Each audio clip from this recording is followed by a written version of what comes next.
Hello everyone, welcome back to our channel Ozone Privacy. In today's video, we are going to build a project for iris flower classification using supervised machine learning model. I already explained about machine learning and its types in detail with a demo explanation. I give the video links in the description, do check it out. In short, supervised learning is a machine learning technique where a machine is trained using labeled input and output to predict an output for future unseen data. In this project, we are building an iris flower classification system. Using machine learning, we will predict the type of an iris flower, Setosa, Versicolor, or Virginica, from four measurable features like sepal and petal size. For this purpose, we use the Iris dataset, a classic dataset introduced by Ronald Fisher. It contains 150 flower sample and is widely used to teach supervised machine learning. Our goal is to train a model that can automatically identify flower species based on its measurement. At first, we are going to import the important libraries like NumPy and Pandas for data handling, matplotlib library or seaborn for plots, scikitlearn for ML model, matrices and utilities. JobLib to save our training model. In Colab, most of these are pre-installed, but we include an install line to be safe. After that, we load the Iris dataset from scikitlearn. It contains 150 samples and 4 features, sepal length or width and petal length or width.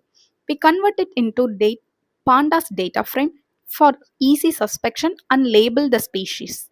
Then, EDA, exploratory data analysis, helps us understand the data distribution.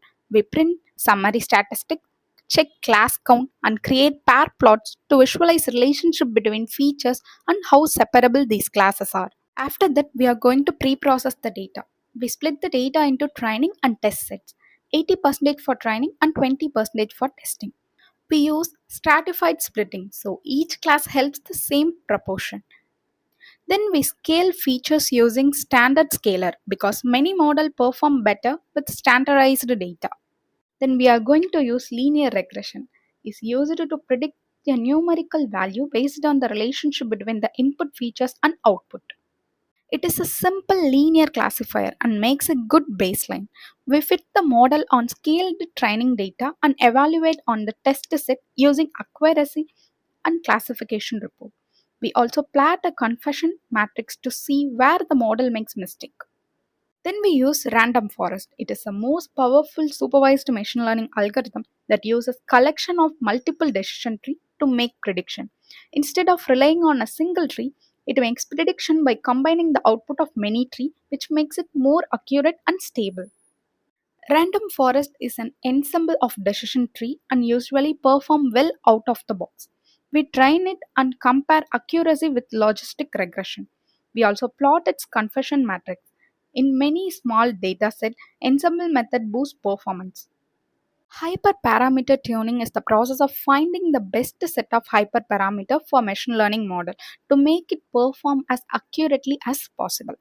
Here, we run grid search CV to search for better hyperparameters for random forest. This uses cross-validation to estimate performance, show the best parameter and how the test accuracy improved. Last saves the model and scalar for reuse using JobLib. And now loads the model and scalar from a file. Take any new flower measurement, predict species from it.